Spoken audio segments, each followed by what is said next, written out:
ہیں کہ یا رسول اللہ ہم پر عورت سے جدائی بہت شاق گزرتی ہے، تو ان کے دل میں یہ کیوں نہیں آیا کہ ہاتھ سے اپنی خواہش پوری کر لیں ہم؟ پہلے سوال تو یہ ہونا چاہیے تھا نا. نہیں آ رہی بات بھائی؟ یہ بھی تو سوال کا حصہ بن سکتا تھا نا کہ یا رسول اللہ اگر ہم ایسے کر لیں، ٹھیک ہے آپ خصی ہونے کی اجازت نہیں دیتے لیکن ہم ایسے کر لیں. یہ اس لیے نہیں پوچھا کہ عرب لوگ اس چیز سے مانوس نہیں تھے.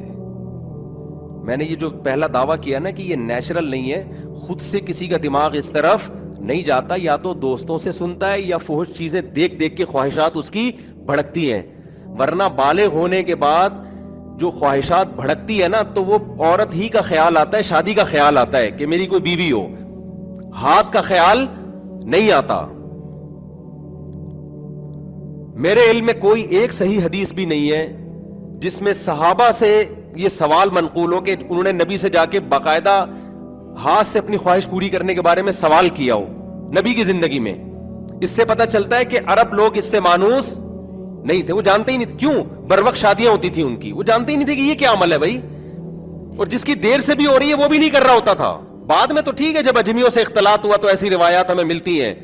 جب اسلام دنیا میں پھیلا، عجم بھی بہت سارے داخل ہوئے تو بہت کچھ لے کر آئے وہ اپنے ساتھ.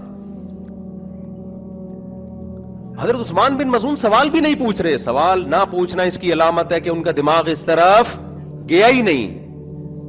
دماغ ہی نہیں گیا تو وہ گویا انہوں نے سمجھے کہ تو کوئی پوچھنے کی چیز ہی نہیں ہے. تو یعنی ان کی بھی خواہش یہ نہیں تھی کہ ہم ہاتھ سے اپنی خواہش پوری کر لیں. دماغ ہی نہیں جا رہا ان کا اس طرف.